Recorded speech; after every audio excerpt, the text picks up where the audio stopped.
I ain't mean to scare you. Thought y'all done forgot about me in here. Come on, open the door, let on out of here. Stay.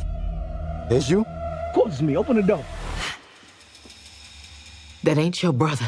Wunmi, ma'am, congratulations on your Oscar nomination. Thank you. Kind of nice to say though, right? It feels good. It feels good. Where were you? Because also, I really do love how you and Haley just bumped these bumps right in the middle of the most stressful time of promoting this movie. But where were you? I'm sure just trying to be somewhere happy and pregnant, but...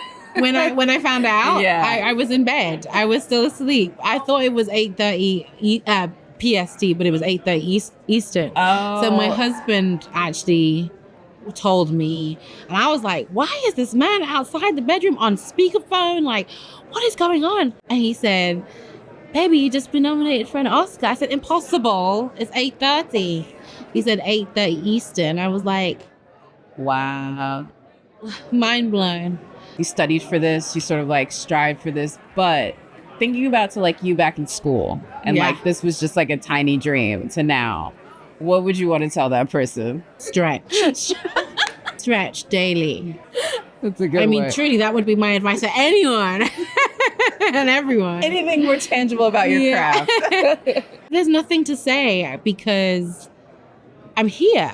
Yeah. And all the times, all the no's, all the times I doubted myself, all the times that I felt like I was fighting the outside world, I've navigated it. Sometimes I didn't navigate it so well. Sometimes I did. And I feel like I've been really true to myself on this whole journey. Even if I haven't felt enough, I have felt like, even if you don't feel it right now, you'll get there. You'll grow into it. And so I wouldn't be here if I did anything different, I don't think. One of the things I think is really cool about this is I've seen y'all together. It's literally like a family reunion and that you get to like sneak and take a peek into. Like, you should not be here.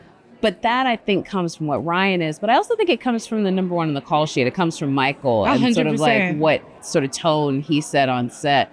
I'd be curious if you could talk a little bit about the environment that he put forth for everyone, but especially for folks like you and Haley and Miles who are having this really close, what you do is affecting so much of what he does. He's a dream lead actor. First of all, his heart and integrity. Second of all, his talent. Third of all, the fact that he's a director too. Like, he just has a very full view of the whole experience.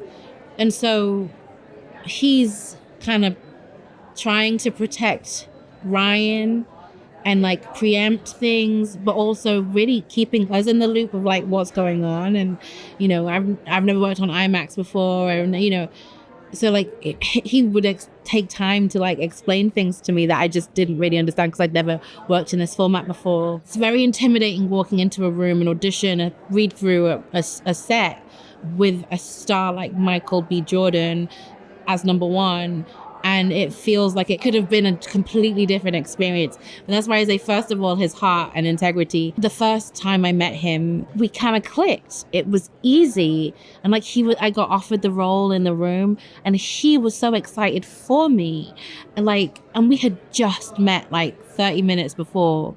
I know that it was really important to him to keep Miles close and like be a good mentor and brother to him. You know, he also comes to it with such reverence to Ryan and Delroy and their experience and their leadership. Like, you couldn't ask for a better lead. You couldn't. The team that he is quote unquote captaining, pretty dope team. Let's be real. This is like the Avengers, and like y'all very much came together for it, right? But part of that sort of like wizardry is what Francine does and what she was able to do as a casting director, which is great that she's going to get the nomination. For you, if you had to look at any film that has ever been made and you could give it your own personal Oscar to say this was a film where they did their thing with the cast, what film would you want to give an Academy Award to in your own personal Oscar history? It's going to be Annie. Okay. Because it's the film that got me to love this industry, and it was like my escapism as a kid. Eileen Quinn was brilliant. Yeah. I actually think she was such a good actress. No, Annie is iconic, man. It really is. Yeah. And like, it's still very comforting. You know what I mean? Even though it's a very simple story. Yeah, I watched it the night before the nominations with my daughter for the first time. And I was watching it going, this girl can really act. And these girls can really act. And Carol Burnett is just a masterclass of like heart, physical comedy, like vocal range and depth. Like she makes herself sound like a rooster every time she says her brother's name. All of it. I mean, I know there are some things I'm like, that's not politically correct. But for what they did, like it is what it is, and I love it for what it is. I dig it. Me too. Congratulations again. Thank you you for being here. Thank you so much. One day he's gonna follow you home. We got us a problem, y'all. What the hell going on? Oh, we heard tale of a party. Mr. Delroy Lindo, sir, congratulations on Thank your you. Oscar nomination. Thank you very much. This has Thank been you. quite the journey for you. And listen, I know it's much more meaningful, the stuff that you got to do with Ryan, with the crew, with the family that you guys built. But as you look at Sinners, because no matter what happens, March 16th, you put this character, you put this experience to bed. What is the part of it? Not true. Oh, not true, maybe. Not true. And without sounding pious, this experience will stay with me in one form or another. So it's not as if I'll put it to bed. And I don't know what the future holds, but something about this journey and about this experience I will carry with me into my future work. So, I mean, that's literally what I was going to ask you. I was going to say, what do you think is the thing that you're most, like when you look back on this, you're really going to try to hold to, whether it be a moment that you shared or a day that y'all were together or just a memory from the set, anything like that? one of the things I'll remember most keenly, and I've said it to various of your colleagues, but it's true, the genuine and organic outpouring of appreciation and love for me that this nomination has elicited. It's really moving. And for anybody who sees this, all the people out there, I need them to know that it has really made a difference for me. I have received it, and it's really moving, and it has value. And I'll carry that with me also, because what I'm hearing over and over and over again, part of the joy that people have for my being nominated, what I'm hearing is the appreciation that people have had for my work for many, many years. Yeah. Leading up to this moment. And that I will continue to carry with me also. As much as this honor is for everything that you did in this film, I think in a lot of ways it's also to honor everything that you've done I agree. in the decades-long part of your career. I agree. But if there's a scene and a moment from Sinners that really encapsulate while you're here, it's that moment in the car. You know what I mean? Like that's that thing that we as in my business say, and you know, cue the music. Like this is the clip out scene, as they say when they have it in the award shows. But as an actor, that dialogue, that scene, that's a whole nother thing. It's almost like something you're having a relationship with in the script. That's a good way of putting it. I'll be curious for you how you developed that relationship. So to the extent that any relationship needs to be worked on and nurtured, there was that. Thank you. You know, I worked on it. That's a great way of putting that. I nurtured it. Just as with any relationship, there is a certain reward a reward in quotes, for the work that you put in. And I will say that part of the reward is certainly how I, as a craftsperson, felt in working on it and achieving the moments that we achieved. But a major part of the reward has been how audiences have received that scene and that moment. I love that on this journey, the film has been honored numerous times for the cast as an ensemble. Y'all have had so many ensemble prizes, you know, Yeah. Gotham's and so many other ones. Yes. But Francine, who is an integral part of this process Yes. as well, is also Oscar nominated. This is the very first year that is available for casting directors. And I would say you've been in a ton of these. But if you could look backwards to the history of cinema and say, for me, Mr. Delroy Lindo, if I had to give an Oscar to a cast based off what that casting director assembled, I would want to make sure that this cast in this moment gets that Academy Award. I can't do it, but like this is where I would put my bet. I'd be hesitant to say that because I don't want to insult or feel other projects to feel slighted. I get you. There's no question that this film, Sinners, exists in a sphere by itself. But many projects, I mean, the work that I've done with Spike comes most immediately to mind. I mean, your last collaboration with him, The Five Bloods, that's one that feels like it would be right there. Yeah. No, But and many more. Yeah, there are various many more work experiences and therefore casting directors that should be in that conversation. Another thing I think is so great about the film is it's had these like great reactions. I remember we were on the Governor's Awards and I was asking people what was the movie that they had watched that they're telling other people and like they're recommending other people. And they definitely said that it was your movie. They were like, Sinners, Whoa. you know, da, da, da. Curious for you as a man that I know enjoys the art of moving motion pictures, what's something that you've watched recently that like really made you feel that like I need to tell other people to see this? This could be something new, this could be something old, this could be something that you just watched. I really enjoyed the film No Other Choice. I really appreciated it. For me as an audience, it was a slow burn. I wasn't quite sure in the first 25, 30 minutes, but then it gathered this momentum in a really interesting and almost prosaic way, but it was like, whoa. No, I love that film, and Park Chan-wook is like Ryan, these are guys that just have this vision that you just want to get lost in. Very last thing, before you get out of here, you just came back from the Luncheon, which is the day that y'all get to celebrate. I was asking everybody else who they were excited to see. Who were you? What conversations? Who did you meet up in there where you were like, that was really great. This is something that made today special. It's hard to identify one because cumulatively, and it is a cumulative experience, talking with one's peers, other craftspeople who have been on journeys and are being recognized like this is incredibly rewarding, I bet. Incredibly rewarding. Yeah. I could name names,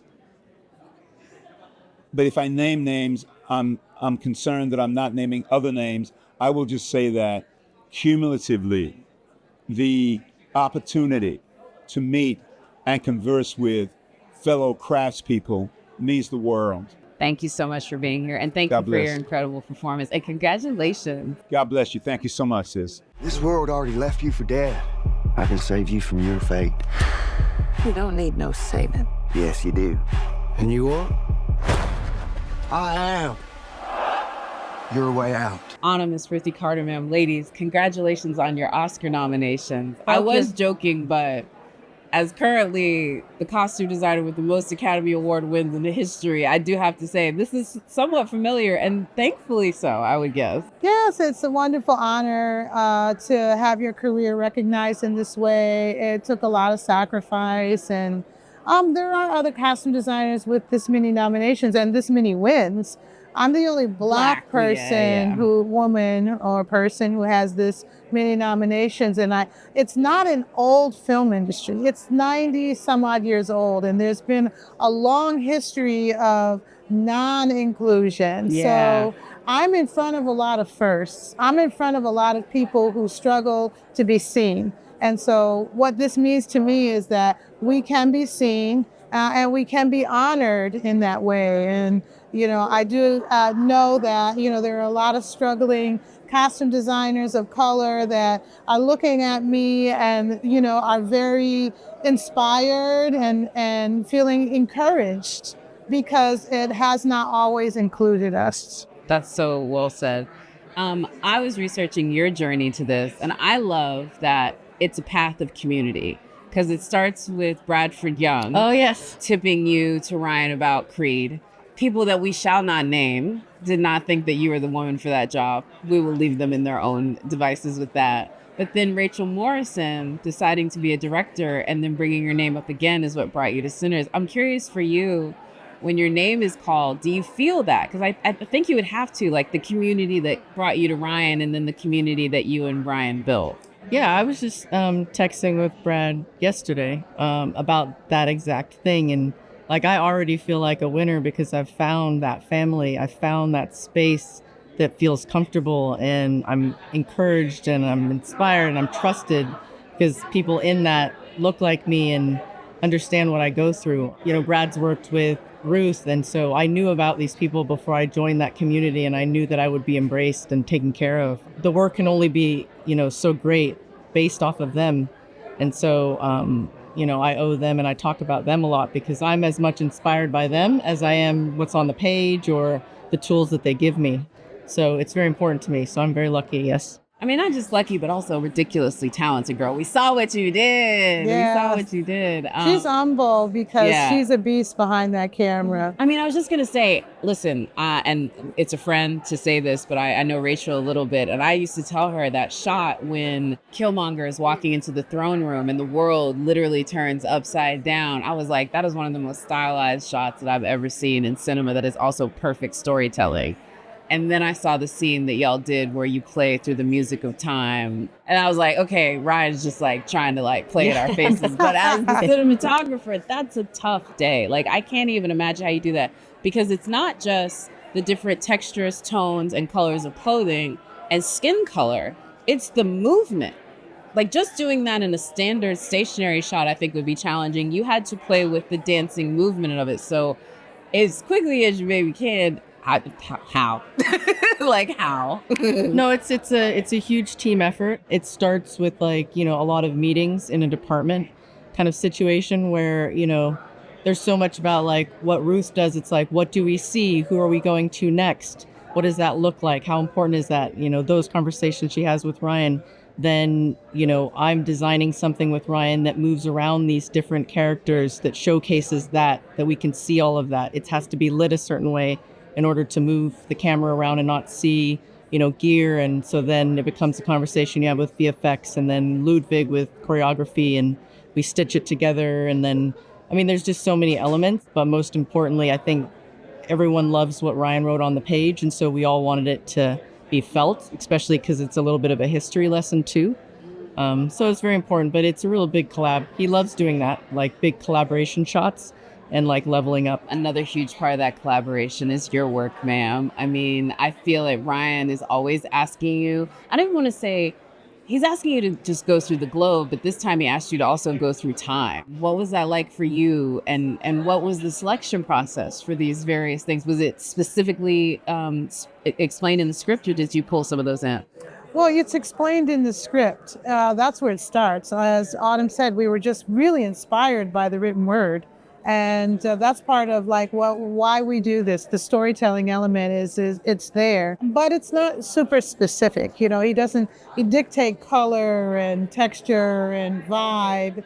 It's a Zouali dancer from the Ivory Coast, and you do the research and you make some decisions on color, and you do presentations. I bring presentations to set, and they hang out on the sidelines for makeup and hair, or Ryan or Autumn to come and look, because we're all working on different time schedules. I feel like Hannah, production designer, she's first. She's building structures that we're all going to be living in for weeks and weeks. And I come in somewhere in the middle because I have to understand what Autumn is doing with that surreal. I mean, we need to understand the space that we're in. We have rehearsal periods where we see what the movement is. We understand the movement that the choreographer is putting into play, and Autumn is there with her hands up, figuring out like, what is the shot gonna look like? She's like, you know, in that relay race, when you pass the baton to the last runner and they bring it in, that's Autumn. Because at that point, once it gets to set and the set is built and the costumes are fitting the actors and the dancers, and we're ready to go, it's Autumn and that camera and that movement that really just pulls it all together. I love that. And I love that it's so many women that are part of that collaboration. Truly, and that's a testament to Ryan and Zinzi and Sev. Yeah, and I do have to say, Zinzi's role is somewhat not talked about. Not by me. She is super instrumental to us having a fluid conversation. And she's very much in touch at all times. You can stand next to her on set and like ask her what's going on. She's really up to the second. And, you know, this was the first time we worked this closely with her. And it was just wonderful. It really was. She was right with us every day. Every day. Ryan. I mean, I know Ryan said in his speech at the Celebration of Black Cinema, she was my boss, and it was awesome. Before we get out of here, I just want to ask you about this, and I could talk about so much. The sunrise, obviously, is going to have a very big part of a vampire movie. Where were you thinking when you were thinking about the various sunrises that we see, or the dawn breaking? There's various moments in this movie where it tells a huge part of the storytelling, and I feel like, I don't know, you did your big one on that one, girl. I mean, I'm more of a, like, I have to be so technical in my job, so it's very important that I work with the AD. And our AD is someone who I love, Marvin Williams, who we met. He was our second unit AD on Black Panther. So we're just like, you have to schedule everything to the moment so you can capture that with the actual camera. And sometimes when you're not able to, then you're working with VFX in order to match skies so that the scene's consistent. But it was very important to Ryan when we were scouting that we always looked for those breaks in the horizon and we could capture it beautifully. And I'm always someone that's like, when Ruth's costumes walk on set, like the train station, for instance, it's my job to shape the light the whole time we're there from, 12 hours so that they look amazing for those 12 hours, right? And so that is one of my favorite scenes. And when the actors step into her costumes, they're just so excited to play those roles. And then they step onto our set and then, the lighting. And so it's like, it's this thing where it's like she said, you're teeing it off to everybody. And I love it. Well, thank you, ladies, again, and congratulations. And I hope y'all have an incredible day. We'll see you on Oscar night. Yeah, Yes. thank you. Thank See you you. then.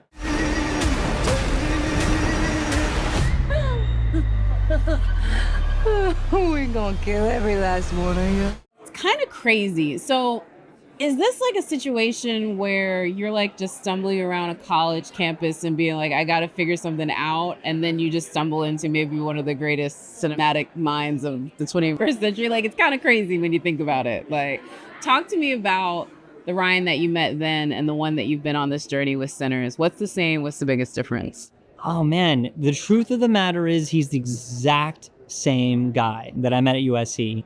We had a lot of mutual friends in common, and he eventually was looking to bring on young creative producers from our school to come and help him make his first movie, Fruitvale Station. And we had never worked together, but he had a lot of mutual friends who would work with me and professors that recommended me. I read the script in one night, and I just knew I had to drop everything to go and help him make that film. Drove up to Oakland, crashed on his and Zinzi's couch.